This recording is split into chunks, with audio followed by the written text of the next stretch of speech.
beleza não é imposta, beleza é construída.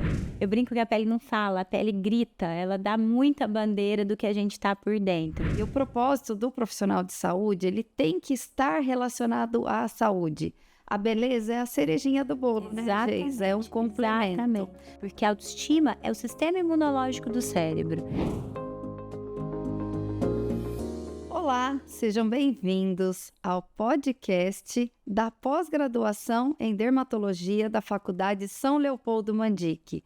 Sou Gisele Sanches, coordenadora da pós em dermatologia estética, e hoje trouxe uma convidada muito especial para falar com vocês.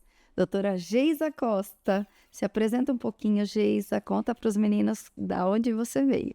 Gente, um prazer estar aqui. Sou a doutora Geisa Costa. Sou uma apaixonada por esse maior órgão do corpo humano, né, da pele.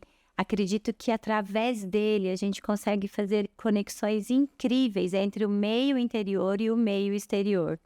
E também estou muito feliz por ter sido convidada para integrar esse time da pós da São Leopoldo Mandique. Que ótimo!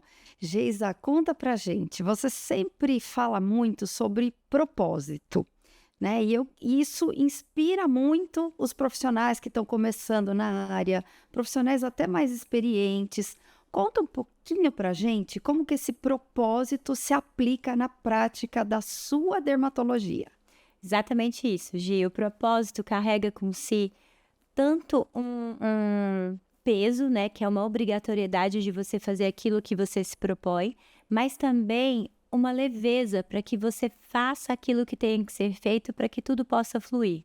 Inclusive, hoje eu tenho um projeto que é Pele com Propósito, que todas as segundas-feiras eu atendo a população carente, a gente faz diagnóstico precoce de câncer de pele, diagnóstico até mesmo precoce de outras doenças através de sinais e sintomas na pele.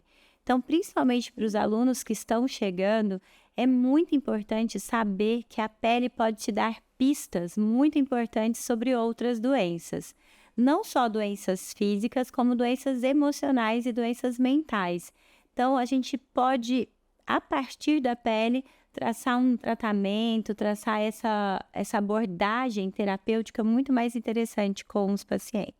Olha que importante, né, pessoal? Em tempos de rede social, excesso de procura pela beleza, hoje a gente trouxe uma convidada aqui que vai justamente buscar um propósito, né, um caminho ético, correto e que conecta saúde com beleza. Quando a gente está falando em conexão, quando a gente está falando em rede social, tá muito em alta, Geisa, um assunto que eu acho que você é a pessoa correta para trazer a informação para a gente. A gente tem visto um termo, né, em rede social que se chama Burnout Beauty. Como é que pode uma coisa que foi feita para ser boa, para melhorar a autoestima, para melhorar os relacionamentos, resultar num burnout? Como é que você vê a condução dessa busca pela beleza nos dias atuais? Não tem outra saída, Gi.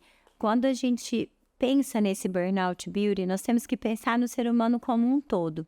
Não somente na estética, não somente na intervenção, nos procedimentos que a gente pode fazer na pele, mas a pele como um todo. A pele como sendo aquele escudo que vai proteger os órgãos internos, os músculos, os ossos, aquela roupa que a gente veste que também transpõe os nossos sentimentos, as nossas emoções internas para o exterior. Ou seja, a gente sabe muito bem quando a gente está com vergonha, porque começa a ficar mais vermelhinho, mais ruborizado. A pele, eu brinco que a pele não fala, a pele grita, ela dá muita bandeira do que a gente está por dentro. E com esse advento no mundo pós-pandêmico, do excesso de aulas online, reuniões online, até mesmo a nossa alta exposição nas redes sociais, esse excesso de nos olharmos em luzes diferentes, a gente até estava comentando isso, como a projeção de luz no rosto e sombra, esse jogo consegue nos deformar, né? Deformar o rosto. Isso é muito importante. Então, hoje, quando eu atendo um paciente, eu tenho uma escala com 8 atributos emocionais, com perguntas, e através dessas perguntas, eles me pedem o que eles querem melhorar. E eu consigo, através dessas perguntas, até mesmo identificar aqueles que têm algum transtorno dismórfico, algum transtorno de imagem, que não estão se enxergando bem. Consigo identificar aqueles que têm traços depressivos e ansiosos, que aí é muito interessante. Primeiro, a gente tratar a saúde emocional, a saúde mental, para depois tratar esteticamente, fazer as intervenções, nunca o contrário, porque se fizermos o contrário, nunca o paciente vai estar satisfeito. E até ir além, principalmente com as mulheres. Nessa escala, com essas 8 perguntas, eu consigo ver se ela está tendo problemas, inclusive de ordem sexual, de libido, porque tudo isso influi no conjunto de saúde, bem-estar e beleza. Não adianta a gente falar, é só preencher um lábio, é só fazer uma toxina. Não é. Como a gente se enxerga, como a gente pede. E é muito diferente a abordagem do paciente quando ele te pede para ficar menos cansado, ele te pede para ficar mais rejuvenescido, do que você chegar para o paciente e falar, você precisa de mais lábio. A gente viu, né, no começo, né, quando a gente começou a desenvolver técnicas de rejuvenescimento e embelezamento facial, alguns profissionais abusarem um pouquinho desse momento de avaliação estética, né? Exato. Apontando defeitos. E a gente acabou recebendo no consultório pacientes sequelados, pacientes machucados, pacientes feridos por outros profissionais. Exato. Que apontavam, sem responsabilidade, defeitos, né? Nesse momento, Geisa, que o paciente chega no consultório, para quem está começando, que dica que você daria para estabelecer uma conexão com esse paciente? Porque às vezes para quem está começando, olha quem está lá na frente e fala, é automático, é instantâneo. E a gente sabe que existe técnica por trás disso, que existe um preparo do profissional. Que dica que você dá para quem está começando agora para fazer essa conexão de um modo mais realista, de um modo mais real? Real, né?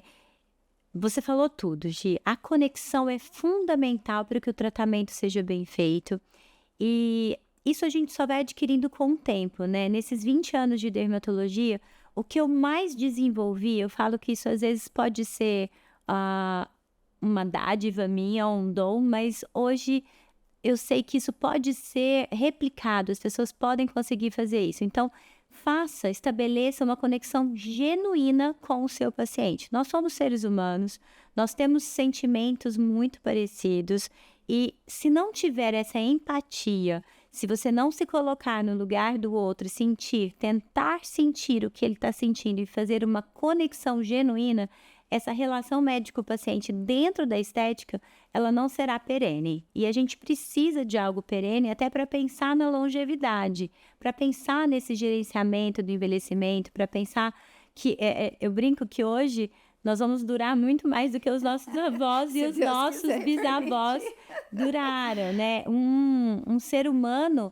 no início do século, em 1900, o que ele adquiria de conhecimento a vida inteira, cabia num livro, assim, cheio de páginas, e na vida inteira.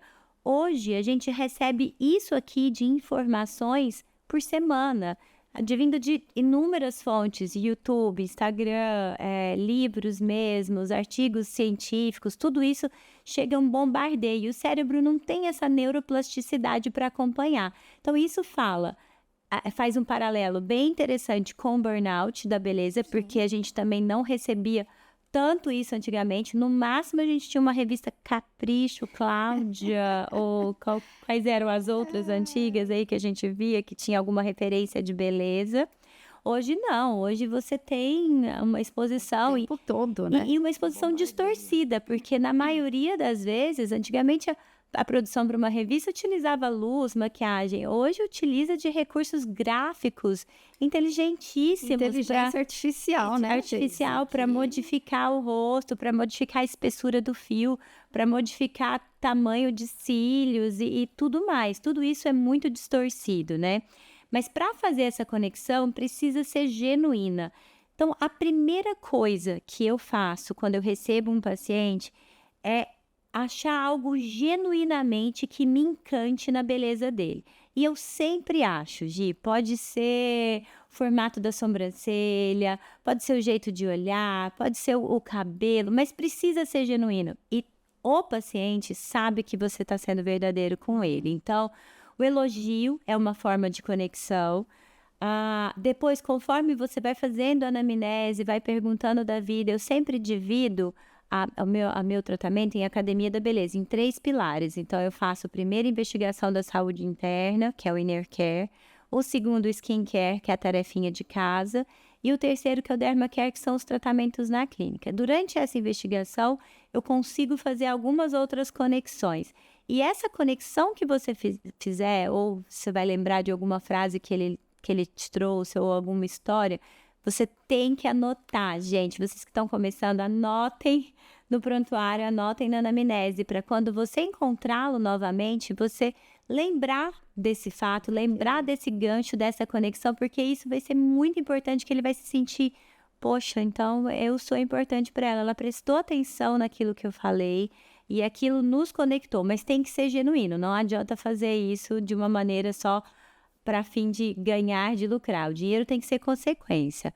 A conexão entre humanos, entre seres humanos, entre médico e paciente precisa ser genuína. E uma coisa que eu acho muito interessante em tudo isso que você falou, Geisa, é que existe por trás dessa entrega muito estudo, muita dedicação, muita pesquisa, muita técnica, né?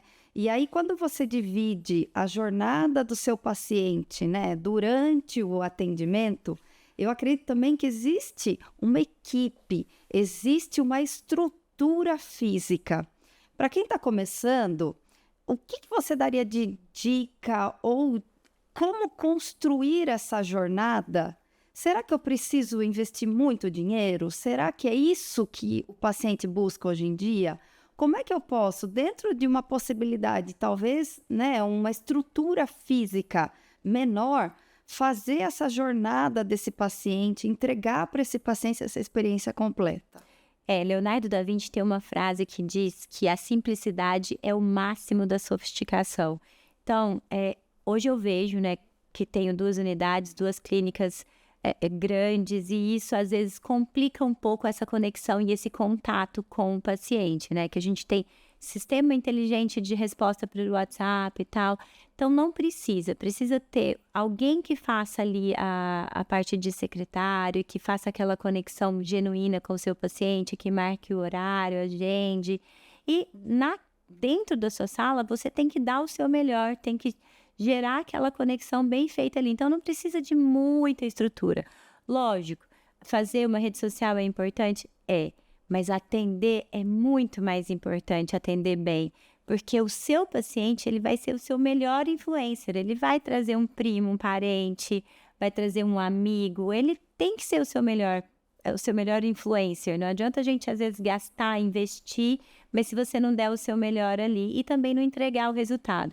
E entrega de resultados, é muito mais alinhar a expectativa do que o resultado real mesmo, porque a minha realidade pode não ser a sua. O que eu estou buscando aqui de beleza pode não ser o seu.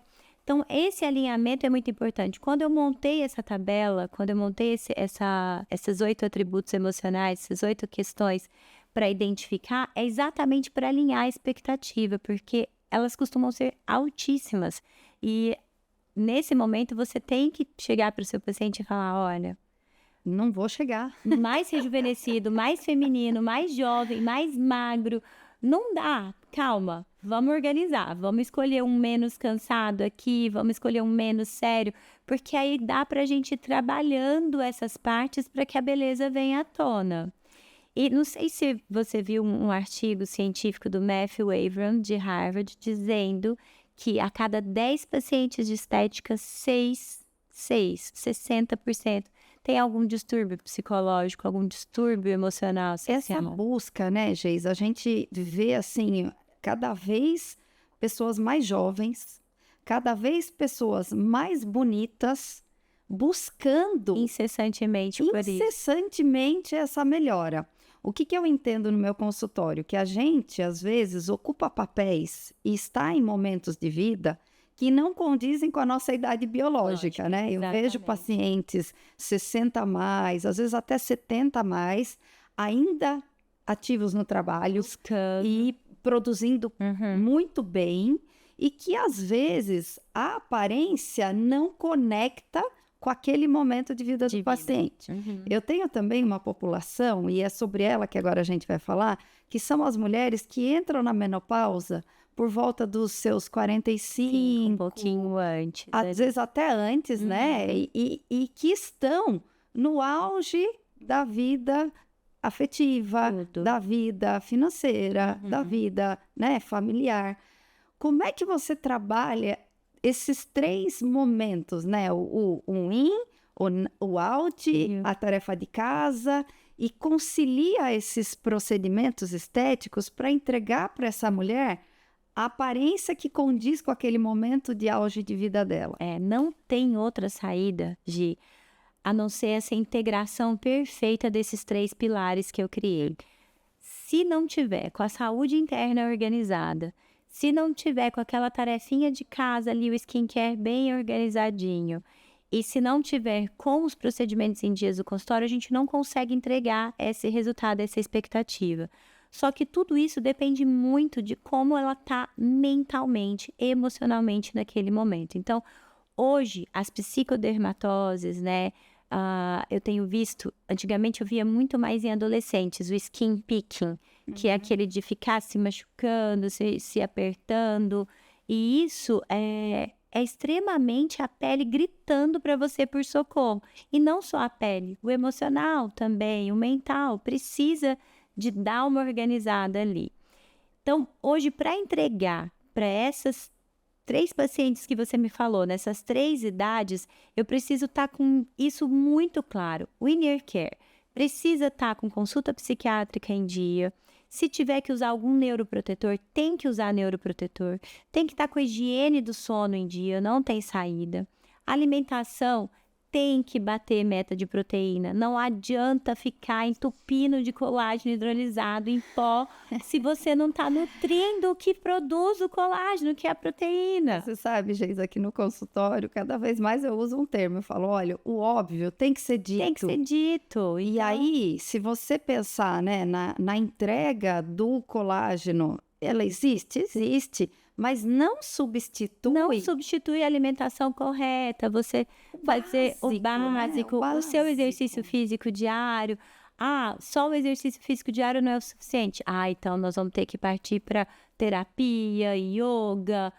Tem que fazer uma massagem para relaxar.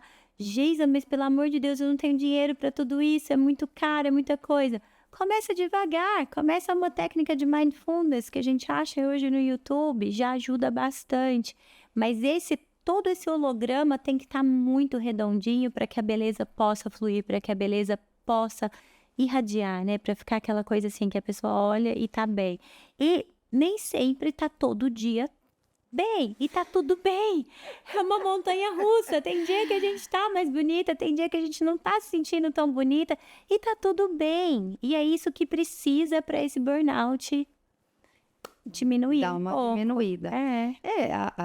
A sensação que a gente tem, né, é que a paciente, ao ver esses antes e depois em rede social, ao olhar aquelas imagens, né, ela se seduz por uma proposta, por uma promessa.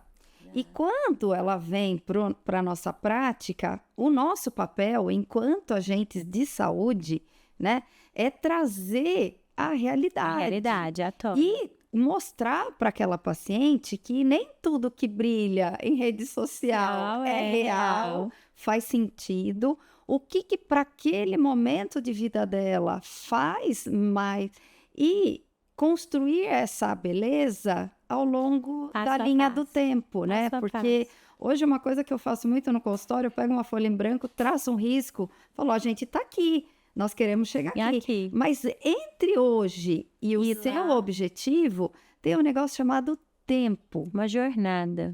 Como é que é a sua visão dessa jornada da beleza? Você acha que com os recursos que a gente tem, A gente deve tentar entregar o máximo possível num curto espaço de tempo, ou é mais vantajoso para o paciente gerenciar essa entrega? Como é que você administra essa linha do tempo? Essa linha do tempo entre essa jornada da beleza, né? Porque às vezes, quando o paciente procura o consultório, ele quer uma resposta para anteontem. Ele exatamente. viu uma foto do dia anterior que não estava condizente com o que ele esperava. Exatamente. E eu, particularmente, tento sempre mostrar para o paciente que existe um caminho, que existe vai passar um tempo para o resultado Exato, acontecer. por processos, é isso mesmo. E é exatamente isso que você falou, Gi. Não tem como esse tempo você entregar de uma vez. Se você quiser entregar de uma vez, esquece, você vai perder aquele paciente. Primeiro, você não vai fazer uma conexão genuína. Segundo, você está demonstrando ansiedade e isso não demonstra conhecimento, técnica, nem habilidade, nem os anos todos de estudo que você teve. Tem que ser uma coisa devagar. E outra, beleza não é imposta, beleza é construída com o tempo. Eu uso sempre essa frase, já está um pouco batida, mas é interessantíssima, porque a autoestima é o sistema imunológico do cérebro. Se você não estiver bem com você, se sentindo bem com você, você não vai ganhar mais dinheiro, não vai performar no trabalho, não vai sair bem na criação dos seus filhos em casa, não vai ficar bem no relacionamento. Então, a autoestima é uma construção diária e ela depende de inúmeros fatores que estão nessa linha do tempo. Primeiro fator é o autoconhecimento. E o autoconhecimento ele não pode ser imposto também, ele tem que ser construído junto com tudo isso que nós conversamos. Terapia, alimentação correta, exercício físico e, principalmente, o procedimento estético correto para o seu tipo de pele. Não dá para ir preenchendo todo mundo, bioestimulando todo mundo. Peles sensíveis não podem inflamar, elas já são inflamadas. Já vem inflamada. Então, eu brinco que cada um tem um médico que merece, cada um tem o procedimento estético que merece. Então, é preciso enxergar, é preciso fazer essa leitura da pele, é preciso organizar através da pele o que está enxergando, o que aquela pele precisa, o que aquela paciente, o que aquele ser humano precisa.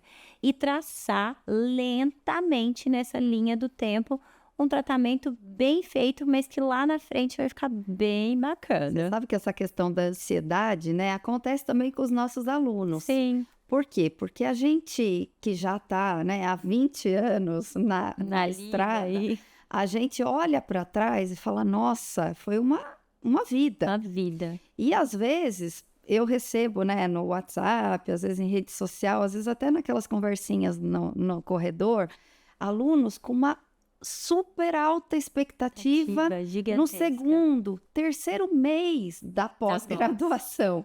Já querendo. Então, manda uma mensagem para esses alunos sobre o que é a carreira médica, como é que você acha que a pós-graduação, esses congressos, esses cursos vão ajudar a construir essa carreira. E o que eles não podem fazer nesse começo de jeito nenhum. Vamos lá, pessoal. A primeira coisa que eu queria deixar de recado para vocês é estudem.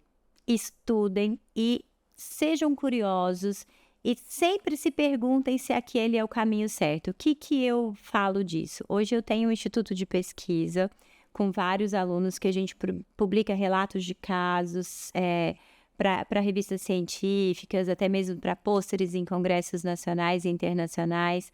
E no começo de carreira a gente vê muita coisa, mas a gente não consolida muito esse conhecimento. Então, façam relatos de caso, escrevam, procurem publicar, deixem isso, porque isso vai consolidar tanto para você, para enriquecer o seu próprio currículo para o futuro, que aos poucos é uma construção, é como construir uma casa, é tijolinho por tijolinho. Não dá para chegar com a casa pronta já, que não vai dar certo. E isso vai lapidando o seu conhecimento.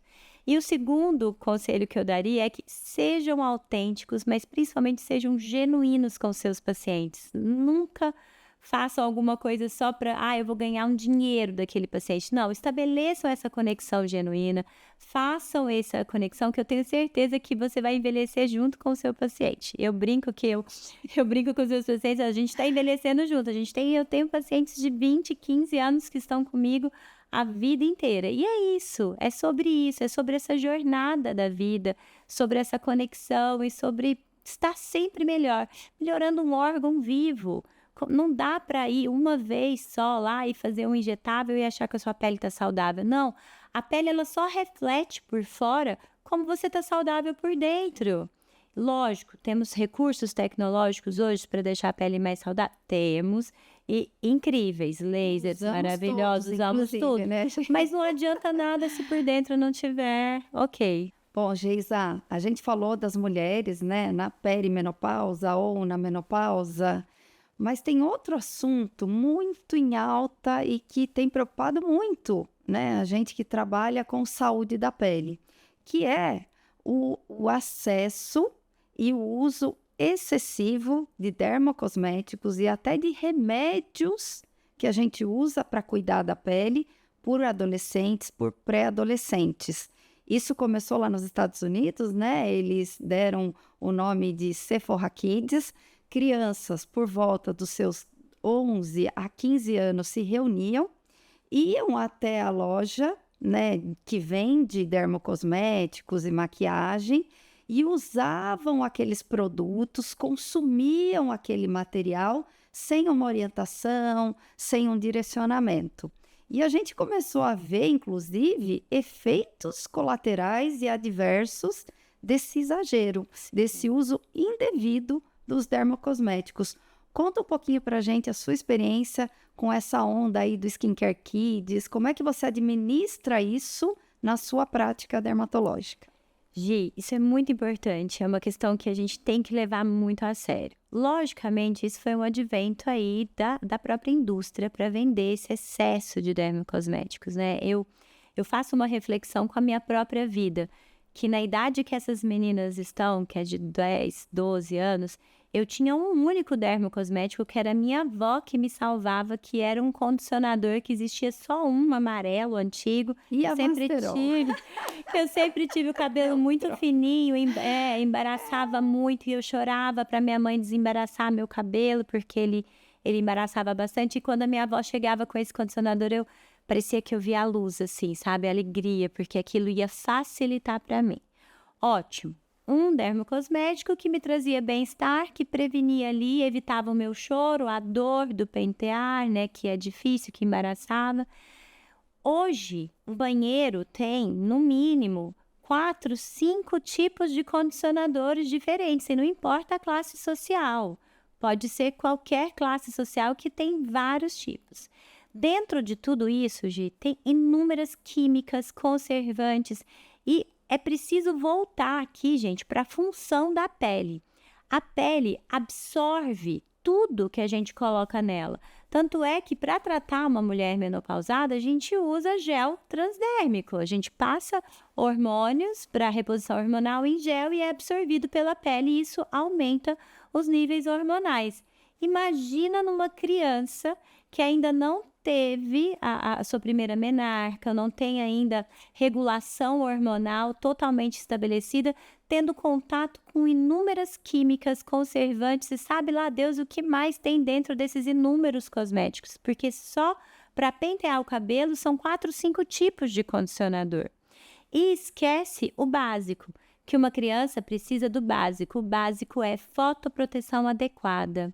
Do 0 aos 18 anos é onde o ser humano adquire 98% da irradiação solar que ele tem a vida inteira. Ou seja, os boletos que a pele vai pagar lá no futuro de possíveis cânceres de pele, melanoses, manchinhas, ceratoses actínicas, são adquiridos do 0 aos 18 anos. Depois dos 18 anos, é muito pequena a porcentagem de lesão, de dano solar que a gente tem na nossa pele. Então, os primeiros anos a gente precisa de fotoproteção adequada.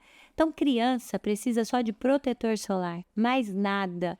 Não precisa disso tudo, lógico. Claro que a gente tem as crianças atópicas, com xerodermia, com os eczemas, que precisam aumentar a barreira cutânea, que precisam de cremes, mas esse excesso todo de química só faz mal. Ao contrário, né, Geisa? Eu recebi outro dia no consultório uma paciente acompanhada do pai, a mãe não pôde ir na consulta, com uma necessaire que tinha mais ou menos uns 15 produtos. E qual que era a dúvida? Eles iam fazer uma viagem para o exterior e eles queriam a minha validação para comprar mais. Para comprar mais. E aí eu falei para o pai, eu falei, olha, eu tô preocupada porque a sua filha não precisa desses 15, 16 produtos. Exatamente. Na minha receita, é o básico que funciona. O que precisa? Ela precisa escovar os dentes para ter uma saúde bucal ok, precisa de um protetor solar, um hidratantezinho se a pele estiver ressecada. É isso, gente. Acabou. Não precisa mais nada. E aí o pai ficou desencontrado, né, desajeitado, falou, olha, doutora, essa informação é melhor falar com a mãe. Porque a hora que eu falar com ela, ela vai ficar brava. Mas por que sua esposa vai ficar brava? Não, porque a gente investiu nesse tratamento. Eu falei, que tratamento? Como é que pode? Sem necessidade. E aí uma pele em desenvolvimento, uma pele com sistema imunológico em desenvolvimento, sendo prejudicada por excesso de química. E outra coisa, né, Geisa? A partir do momento que uma criança que está formando o seu aparelho mental, a sua autoimagem, você acreditar aqueles produtos caríssimos, né? A necessidade de serem usados e que se você subtrai, a impressão que eu tive é que eu ia tirar dela um poder, o encanto da menina, um poder dela. O poder da menina. Isso. A feminilidade. Talvez esse excesso de produtos esconda uma falta que essa criança tem, né? Eu acredito muito assim, criança precisa de muito esporte, que eu acho que o esporte evolui muito mentalmente, emocionalmente, fisicamente, e precisa de fé, de uma religião, não importa qual, precisa de estudar, alguma coisa, né? Leitura, é isso. Então, às vezes, falta isso e fica muito nessa questão de rede social, de usar esse tanto de produto, de usar aquilo outro, mas e poucos conteúdos desse excesso são feitos, né? Talvez até um erro nosso. Sim. Deveria ser uma obrigação nossa bater mais nisso, falar mais nisso, o básico. Não tem nada de errado tirar o dia, né? Elas não gostam do banho premium, que tem um dia do banho premium, uma vez na semana, fazer uma máscara, usar um esfoliante, uma vez na semana, gente. Não precisa ser todos os dias, tá errado. Todo o excesso esconde uma falta. Né, Geisa, você vai concordar comigo. O menos é mais. É mais. Produtos com menos corantes, menos conservantes, menos aditivos. Isso. Existem produtos que são testados e aprovados para uso na pele adulta. Exato. E outros que são adequados para a pele infantil. E a gente considera a pele infantil até a primeira menstruação da menina. Exato. Às vezes nem aconteceu ainda. É aquela pelinha de bebê. E para a pele de bebê a gente passa o quê? Produto de bebê, que não precisa passar nada. É só uma limpezinha, um sabonete específico. É isso. E tomar muito cuidado, né, pessoal? Quando for, né, usar algum conselho de beleza, pesquisa essa fonte, né, Geisa? A gente está vivendo um tempo em que a gente dá autoridade para pessoas que não estudaram 6 anos, período integral. Que não sabem que a pele é um órgão de defesa, que é um órgão imunológico gigante que produz todas as defesas, ou seja, todo e qualquer micro-organismo que pode fazer uma reação inflamatória e tem contato com a pele, é a pele primeiro que provoca e que chama os soldadinhos ali da defesa para poder defender o seu organismo inteiro através da pele. Então, e por que sobrecarregar esse órgão tão importante de defesa com produtos químicos em excesso? Até agora, no último INCAS, eu levei uma aula sobre os ativos amazônicos. E eu comecei a aula explicando que há 3 anos atrás eu levei minha filha do meio comigo para Dubai e fui visitar o Museu do Futuro. E ela foi daqui lá falando, mamãe, o que a gente vai encontrar lá, né? Nós vamos ver os carros voadores, né? As tecnologias, algo de sustentabilidade, robôs, né? Beleza, e nós fomos imaginando. E chegando lá, o Museu do Futuro são 7 andares. E você pega um elevador que te leva até o futuro para o último andar e vai descendo os andares. Mas para resumir, é mais ou menos assim. Quando a gente chega no 7º andar, que é o primeiro, a gente encontra a floresta amazônica em chamas. Então aquilo dá um choque para a gente primeiro porque mexe com a gente, né? Que é Sim, a nossa estamos nacionalidade. contidos Estamos nesse aqui, bioma, né? nesse bioma daqui. E aí eles montam uma plataforma espacial de sobrevivência e os próximos andares são os healing centers, são os centros de cura. E pasmem, acredita que para curar a gente tem que voltar para a natureza.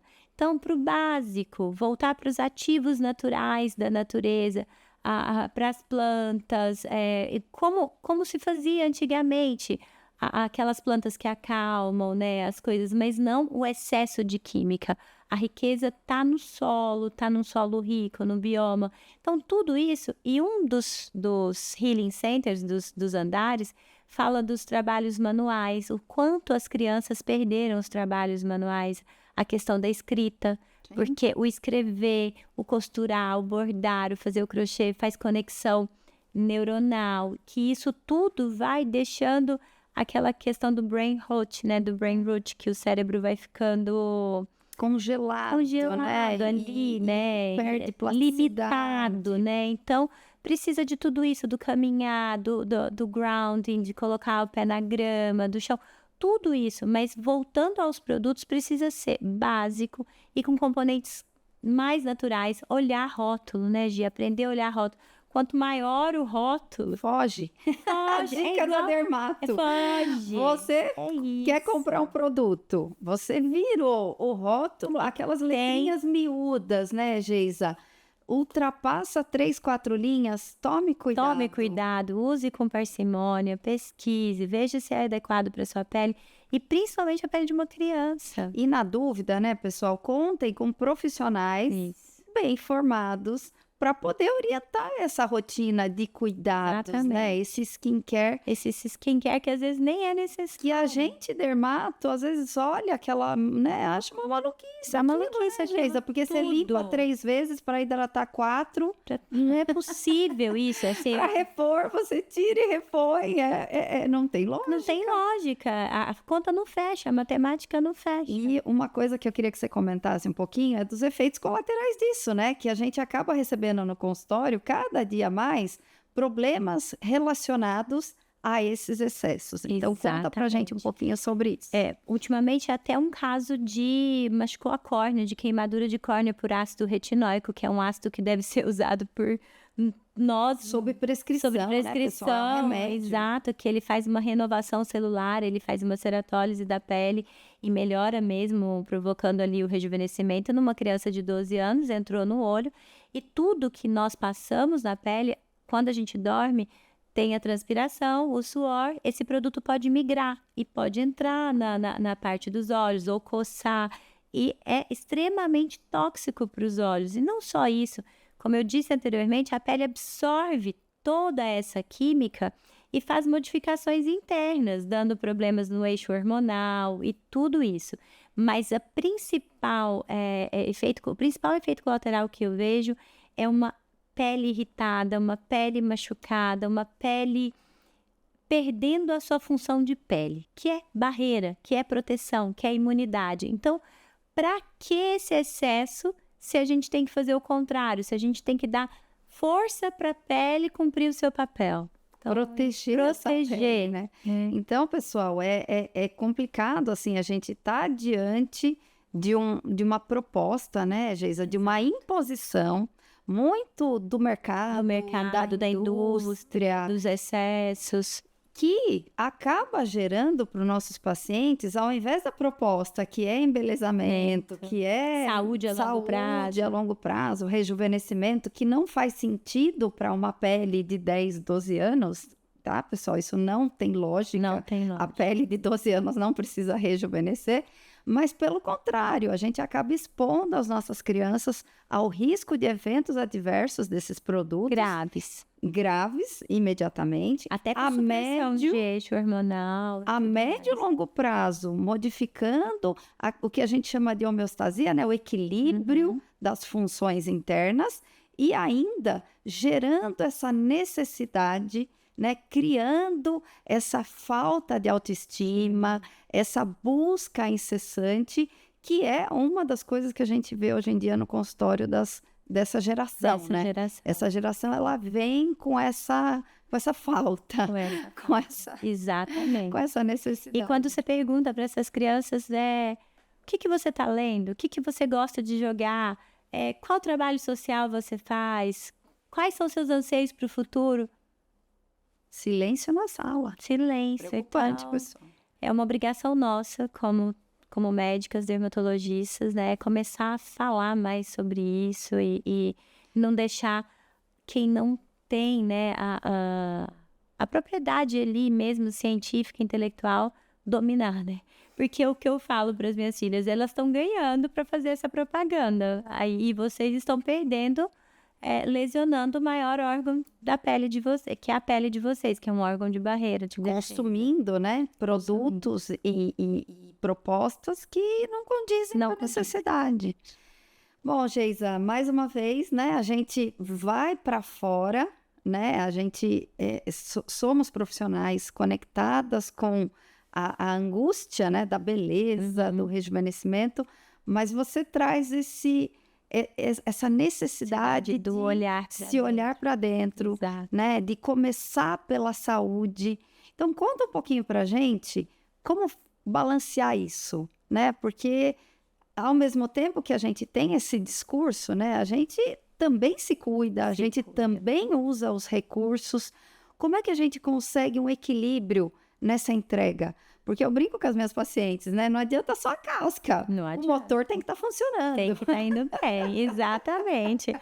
Porque não adianta. Então precisa, né, Gi? Eu acredito muito hoje na minha prática clínica e as pacientes que eu vejo que estão mais satisfeitas, que estão com a autoestima construída, trabalhada, né? A autoestima sendo a fé em si mesma, são aquelas que estão com algum propósito, que tem um propósito de vida, né? Seja o propósito daqui de educar, de formar novos alunos, de formar essa nova classe para o futuro, né? De novos médicos, como a gente tem aquele trabalho lá, o projeto Dermatologia e Gerações, que eu elaborei um livro com mais outros colegas, porque eu falava, gente, não é possível. Tantos professores meus, os filhos fazendo dermato, então deve ter algum motivo para isso. E as minhas filhas falando, uma delas, mamãe, eu também quero fazer. Então, elas veem algo bonito nisso, né? E não é só fazer o dermato que, o dermato tem os melhores congressos, os melhores jantares, as melhores festas. Não, é o que você pode fazer para o seu paciente. Então, você pode proporcionar para ele essa fé em si mesmo, essa autoestima. É um caminho longo, que a gente descreveu com o tempo? Mas é um caminho que pode ser traçado e que deve ser traçado levando sempre em consideração toda a saúde interna, olhando tudo, questão de tireoide, questão de desbiose intestinal, questão de saúde mental, indicando uma terapia, indicando um psiquiatra, fortalecendo a necessidade do exercício físico, que é importante, e também trazendo isso para a prática diária. Fazendo aquele skincare básico que funcione, né? O básico que funciona, o minimalista. Orientado, né? Que funcione a longo prazo, a curto, médio e longo prazo. E, ao mesmo tempo, indo ao consultório, né? Estimular essa pele com tecnologias adequadas a cada tipo de pele. Então, por muito tempo a gente veio naquela questão do ácido hialurônico, do injetar. Depois mudou. Não, então vamos fazer bioestimulador de colágeno. Bioestimulador. Depois mudou de novo. Estudando as revistas antigas, eu estava na biblioteca de uma universidade federal semana passada e eu resolvi pegar anais de dermatologia de 1890. E, Gi, como é cíclico, como tudo isso volta, como tudo vai voltando. Mas o básico funciona. Então, faça um laser que regenere a pele, que melhora a qualidade dos poros. Faça um fotobiostímulo, tanto que a luz é ok. Mas também faça como os asiáticos fazem, os coreanos fazem. Cuidem da pele desde o início da vida, protegendo, usando. A gente sempre vê na Ásia sombrinha, né? Eles, protetor solar, roupa, tudo. E nós que deveríamos fazer isso aqui por estar um país tropical, a gente não faz. Ou seja, as crianças estão investindo mais em produtos que não são para a idade delas para rejuvenescer do que no protetor solar. Como é que ela vai querer ter uma pele no futuro saudável? Então, o conhecimento liberta, né, gente? Então, a gente compartilhar esse conhecimento com os pacientes, eu acho que esse é o sucesso de alinhar essa expectativa para o futuro, para ter esse timeline de beleza aí bem feito. Muito bom. Olha, pessoal, eu acredito que essa conversa foi muito, muito legal, Geisa. Eu queria te Obrigada, agradecer Gi. Fiquei muito feliz. a participação. Vocês viram, pessoal, que tudo começa com o propósito, né? E o propósito do profissional de saúde, ele tem que estar relacionado à saúde. A beleza é a cerejinha do bolo, né, Geisa? É um complemento. Exatamente. Através dela, a gente acessa lugares de muita responsabilidade. Então, que a gente use essa responsabilidade, que a gente tenha consciência ao indicar esses procedimentos, né? Estudem, né? Uma bagagem, quanto maior a bagagem técnica, melhor vai ser essa entrega, melhor vai ser essa conexão. Queria te agradecer muito. Obrigada, Gisele. Obrigada a toda a equipe da pós-graduação da Leopoldo Mandic. Espero que a gente vai escorrer e deixar grandes legados aqui. E o que eu vejo, né? Estamos lapidando talentos, né? Queria te agradecer, então, pela participação aqui no nosso podcast. Então, a gente encerra aqui esse primeiro capítulo de toda uma temporada que vai explorar as principais tendências em dermatologia. Queria convidar vocês a compartilhar esse conteúdo com as pessoas que podem. Essa informação pode ser útil. Se inscrevam no canal e deixem o seu like para a gente ter esse feedback do que vocês aproveitaram desse episódio.